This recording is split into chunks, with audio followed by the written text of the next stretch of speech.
Welcome back to the Speaking and Communicating podcast. I am your host, Roberta Ndlela.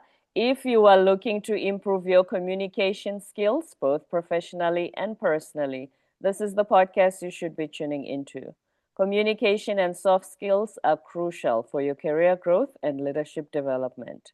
And by the end of this episode, please log on to Apple and Spotify and leave us a rating and a review. Now let's get communicating with our guest today, joining us from Minnesota. Julie van Elswyk is a worthiness and law of attraction coach, especially for women. She helps us to rewire our subconscious minds using hypnosis and other methodologies so that we can create lasting change and stop self-sabotaging. And before I go any further, please welcome her to the show. Hi, Julie. Hello, thank you for having me, Roberta. I'm so happy to be here. Hello to you as well. It's my pleasure. Welcome to the show. Please introduce yourself to our listeners. Yes, well, I think you did a great job. My name's Julie van Elswyk. I'm a coach, mindset coach. I'm also certified in hypnosis and certified in rapid transformational therapy. And what I do is I bring all those qualities in to my work. And I work primarily with women, although there are some men drawn to my work, and I never turn anyone away that's drawn in. And we work on mindset issues as far as confidence, past messaging. A lot of my clients have been through therapy and know the root, but haven't been able to rewire the old tapes in their minds. And so we work on that through both coaching, through law of attraction work, but also through hypnotic recordings, meditations that I give my clients. We create them on the spot. I set them to music. And then these are rewiring tools that my clients can use in a slowed mental state to be able to integrate new messages around the work that we've done and around what they're wanting to achieve. So it's a lot of fun. It does sound like fun. And I always say this, which you mentioned. I don't think at this point there's something we don't know. It's Hmm. just the idea of how do I implement it in my life.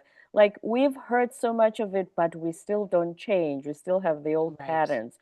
We still have the programming, the old voices. That's where the challenge is, and that's where somebody like you, kicks in for us to Yes. say, okay, yes, I've heard this before, but why is it after 10 years I still haven't changed?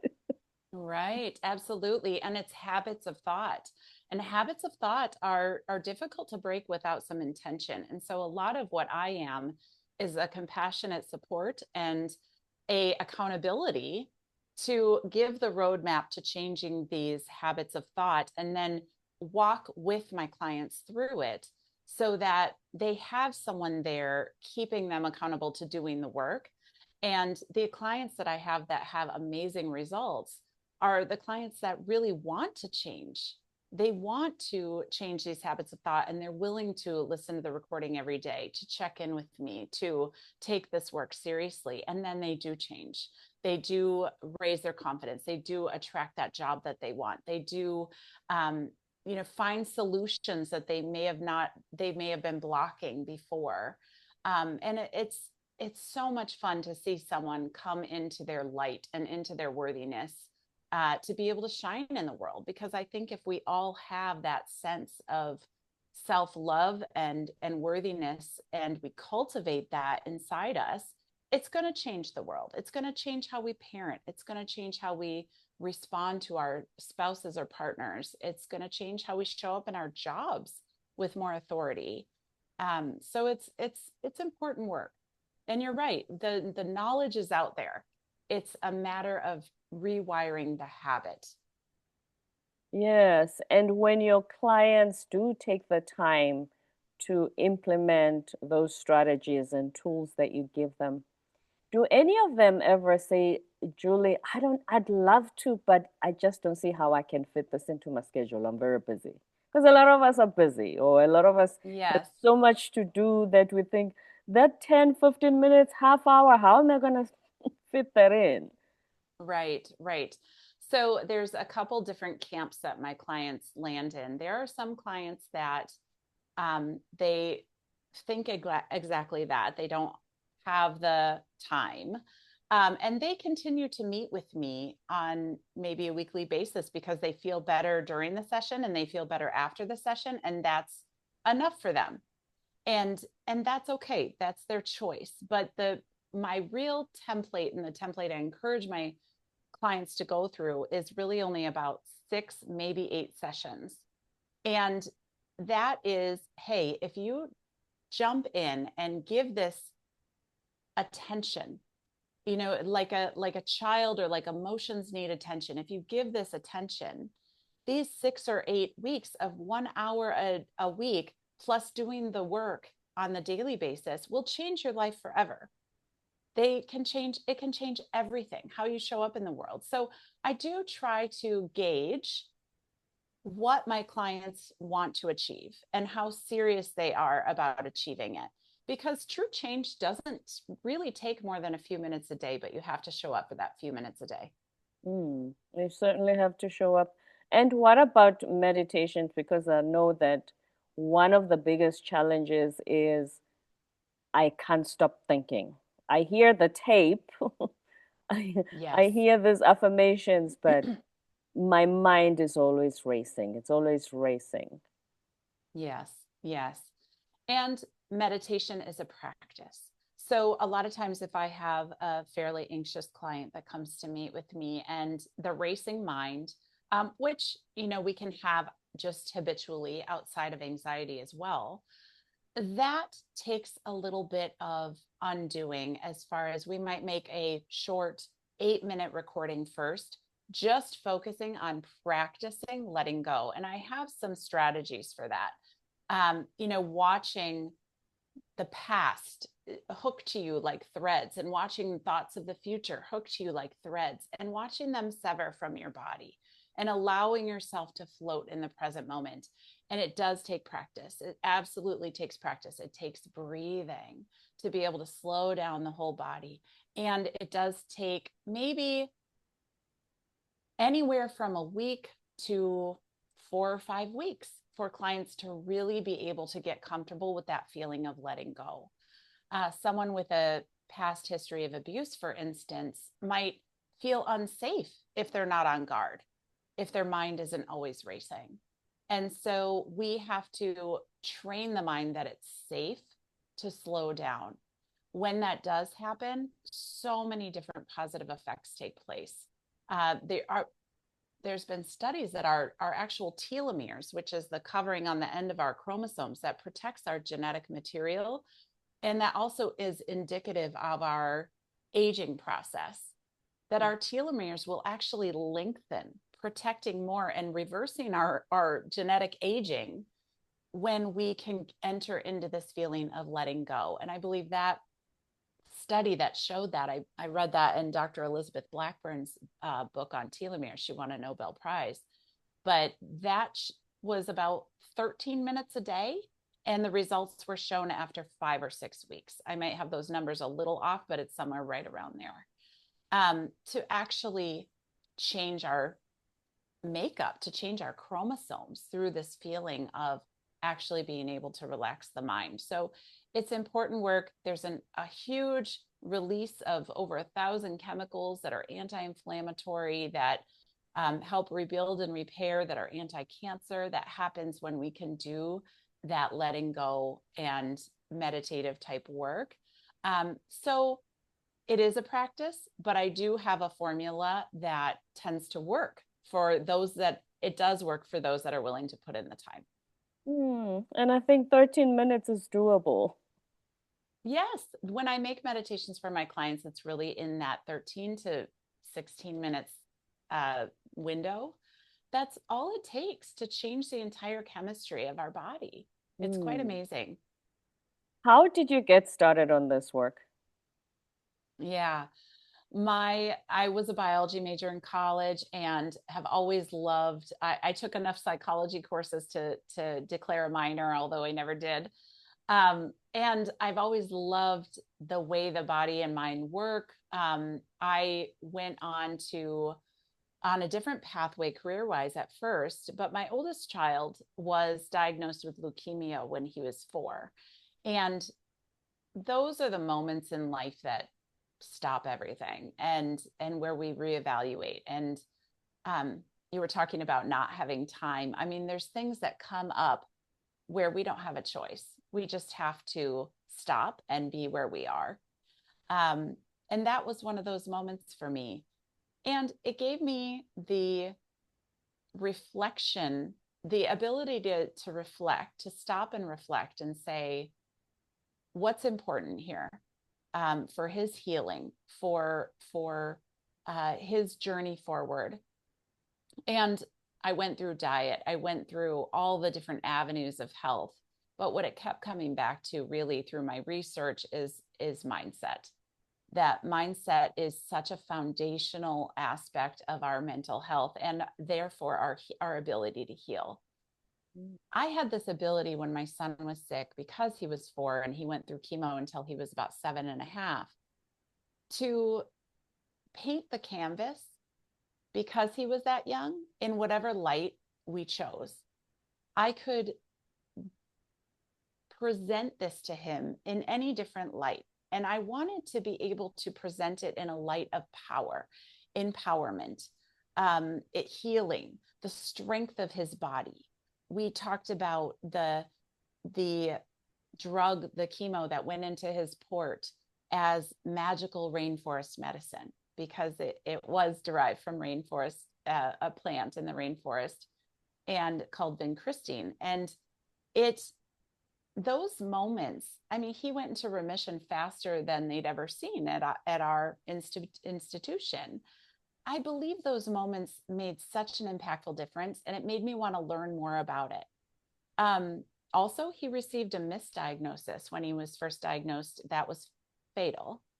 And we lived for about a week thinking that he had a fatal diagnosis. Now, when they came back to us and told us that they had made a mistake, and he really just had regular leukemia instead of Philadelphia chromosome leukemia, which was rare in children, I felt like I was given a gift. Oh my goodness, my child only has leukemia. And that mental attitude, I could feel the gift it gave us through the rest of his treatment. I couldn't be anything other than grateful for his life, for his prognosis being about in the 90%, regardless of having to go through chemo, regardless of the aftermath, regardless of any of that. I could feel my mental state go down when I started to look at the problems that could occur to him in his future, cognitive delay. But I knew when I focused on, there's a parabola with every problem, and somebody is on this end. Somebody is on the end, the outliers that are having positive results. Why can't that be us? Why can't that be me? And so I saw the power of mindset through all of this. Now, cognitive delay, my son was valedictorian of his class. He got a presidential ride to college. He's incredibly intelligent. He's going to get through college in 3 years, maybe 3.5 if he takes up another major. I mean, he's a very smart kid. So going through all of that, there's much more to the story where, I did have some PTSD from that whole experience, just so many emotions that needed to be processed after that. And when I went through some therapy, I found that those old tapes, even though I knew the answers and I had healed from a lot of that, those old tapes still did exist. So I came back to that mindset work. I came back to, how do I want to view things? And why can't I create the filter for which I see all of this through? And that's really where I started on my journey. It started with my son, but then it began with also my own healing and becoming a law of attraction coach, and then going on to say, well, I want to take this deeper. I went on to do the rapid transformational therapy certification and then hypnosis. to be able to give my clients what I felt like was the full package of support needed to really change that wiring. It's one thing to be forced in, kind of into a state of gratitude, and it's another thing to choose it. And so I wanted to help people choose how things were perceived in their environment, and therefore how they show up in the world and what is attracted to them through physics.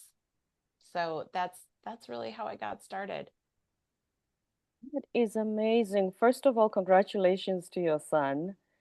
Thank you. And you, as a mom, and I'm sure your husband was also in the same mindset.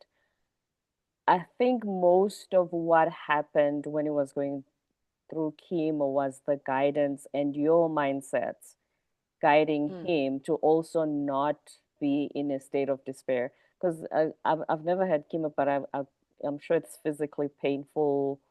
And yes. at 4 years old, I cannot imagine because grown-ups, it's painful. Yeah. And for him to just power through that is Yeah. testament to how you and his dad supported him through that journey. Thank you. Thank you. Well, I didn't want to put my adult baggage on him. He was this innocent little child, and he was so resilient. He would have a spinal tap and then wake up and he'd be kind of green, but half an hour later he'd be running down the hall to leave. And the nurses were just astounded. And I thought, why tell him that's abnormal?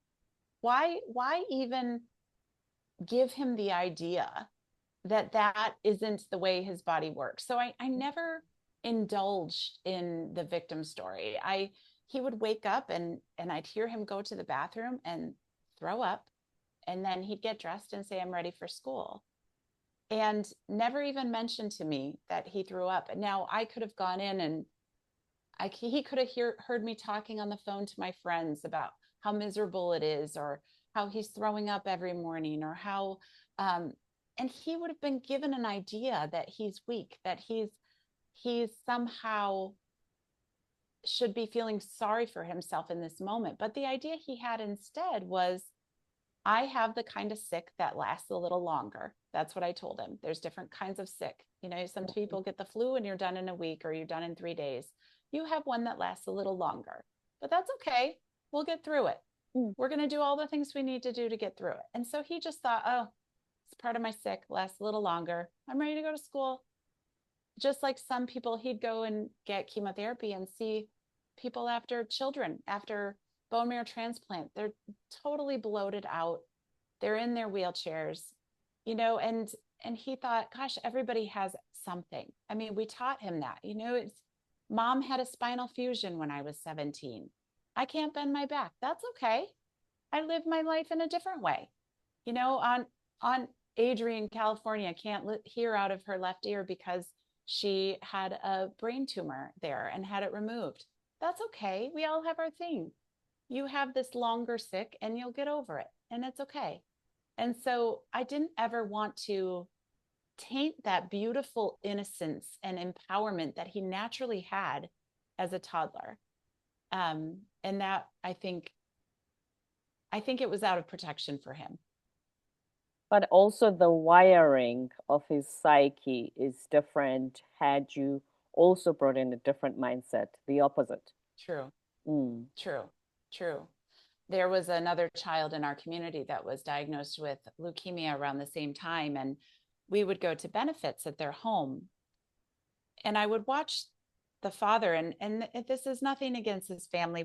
Everyone deals with grief in different ways, but I would watch the father hold his son and talk about all the scary things and all the things that he could have happen to his body in the future, and to try to, I think, get to people's emotions to be able to donate to this charity. And I just, that didn't feel good to me. It didn't feel good as far as the ideas that were being planted at that time. And so I never brought my child to that benefit, first of I would all. hope not.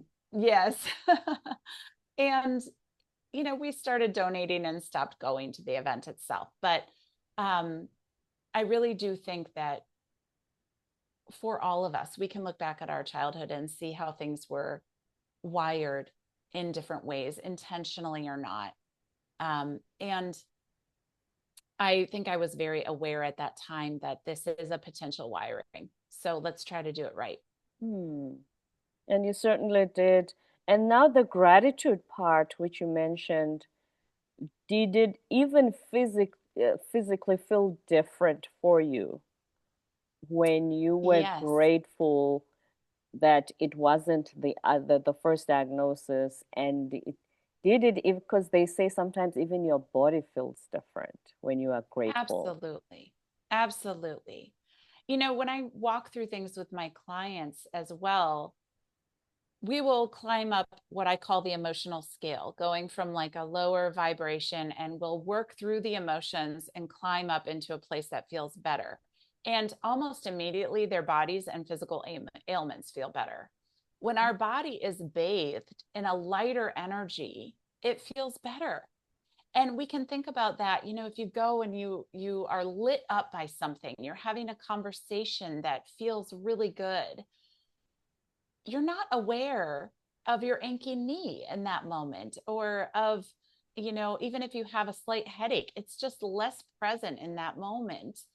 And that was how I felt as well. I'm very aware of how, when I think Jesus did that work, when he just bathed people in love and wholeness, they calibrated to his energy, and disease could not exist. Mm. It just couldn't exist in that level of love and acceptance and wholeness. And so I do believe we can train ourselves through repetition, through intention, to calibrate, to set our default thermostat a little higher and a little higher.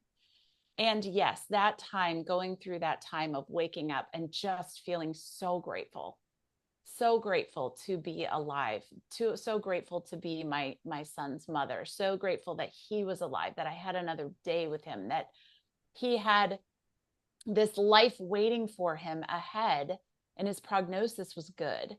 I mean, that felt wonderful. I think I was definitely happier than the people that were coming during the harder times to bring us meals. I'll tell you that. The people bringing the meals, they were somber. They wanted to shed a few tears. They wanted a glimpse of my son with his bald head, and I was in a different mental place. I felt so grateful for their service and love, and so grateful to be alive, and so grateful to be my son's mom. I just felt grateful for everything. It just Hmm. couldn't top it in that moment. Yeah. That is so powerful, the power of gratitude. Now, let's talk about silencing your inner critic. So, these recordings that we've had all these years, how do we then start to begin to shift? And the thing about the inner critic is, I always say, if my friend goes through something, I'm a lot kinder to them than if I do something. Isn't that Exactly. funny? Exactly. And that, how it's funny, it's ridiculous, and it's also kind of sad, because how are we being our own best friend? I mean, this is the voice we have to live with all day long. And, Emoto in Japan did the experiments with water, that if we pour love into water, it crystallizes in more beautiful forms than if we pour hate into water. And then it crystallizes into these chaotic forms. Mm. And when we can think about, people say talk to your plants and they grow better. We're just bathing them in energy. That's all that is. It's science. When we're talking to our kids in loving ways, and our best friend, we're bathing them in that loving intention and energy. What are we bathing ourselves in all day long? That's the question. You know, it, how are, because our bodies are going to become a result of the energy we are bathing it with. There's been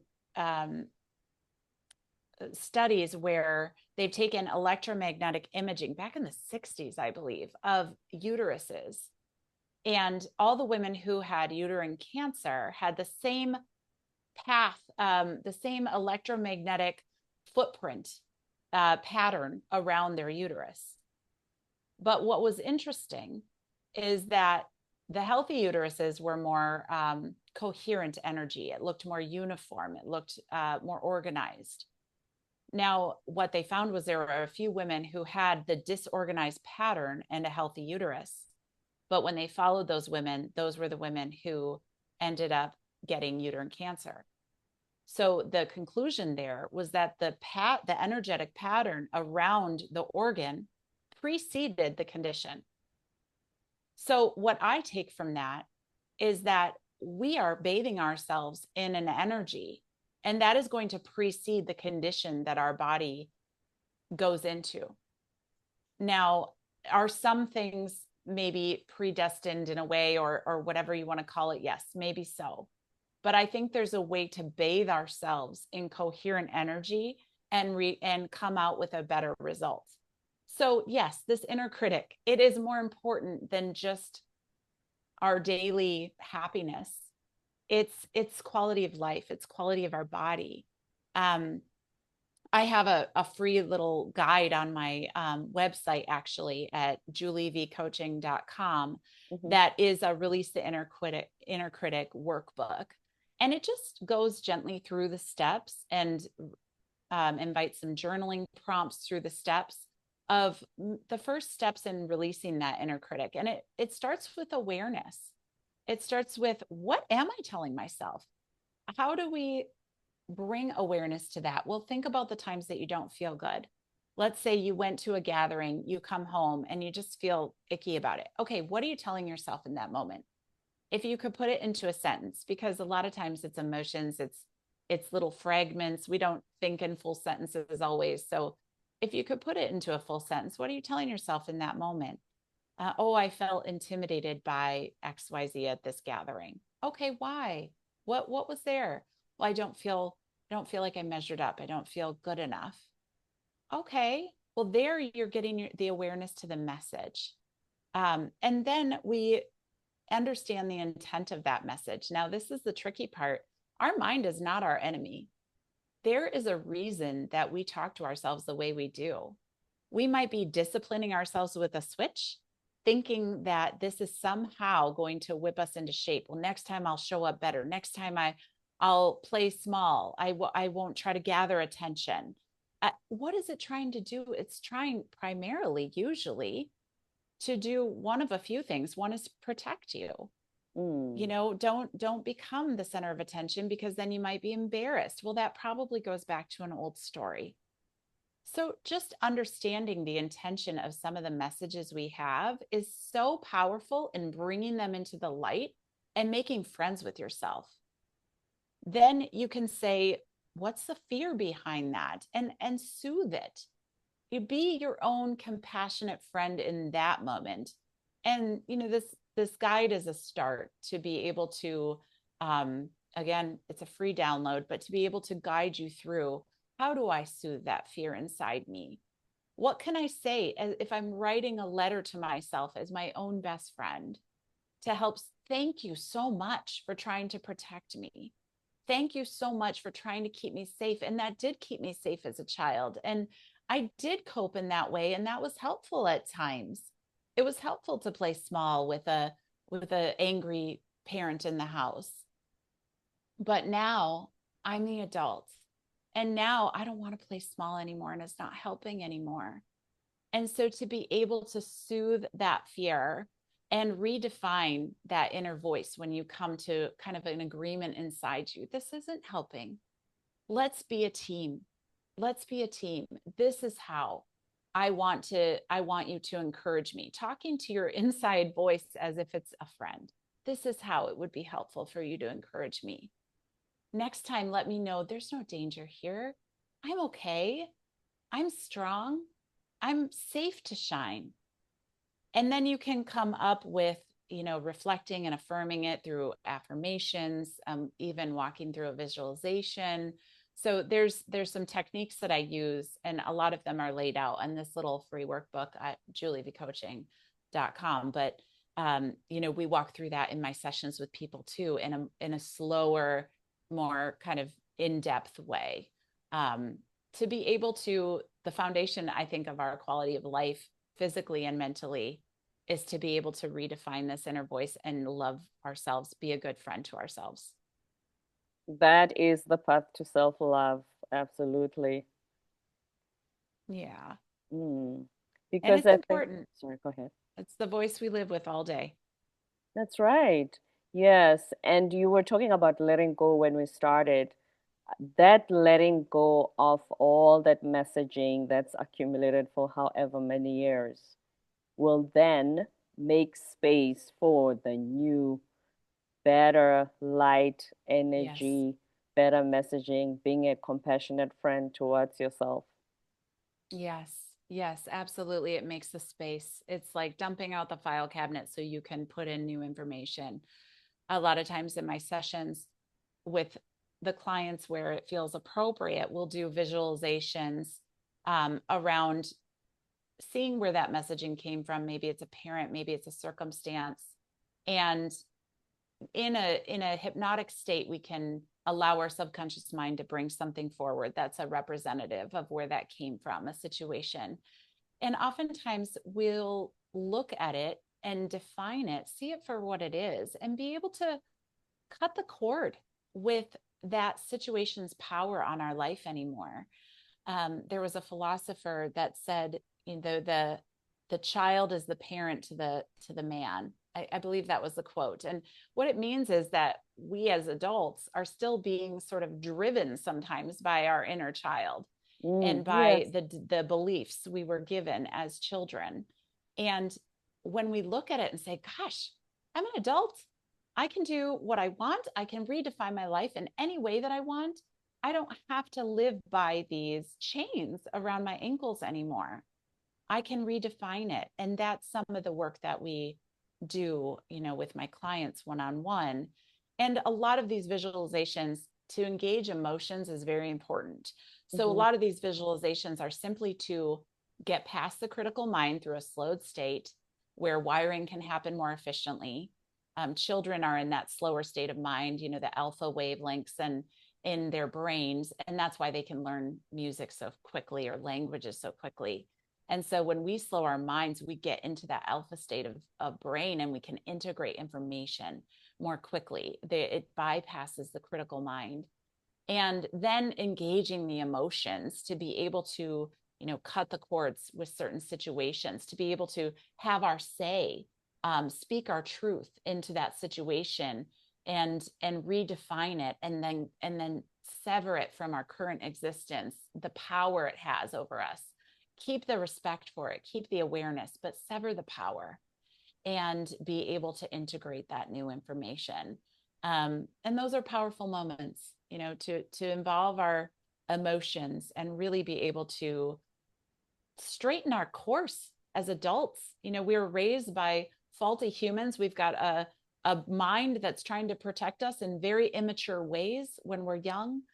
And we have this opportunity as adults to rewrite the story and become our own, where the parenting of the inner child, where we become our own parent, and we can start to go back and write some of those stories that we picked up along the way. And it changes our lives. It certainly does. And these faulty humans who we are very grateful for, known as our Yes, parents, they did the best they could. So with the when the tools they had. yes. Absolutely. Mm-hmm.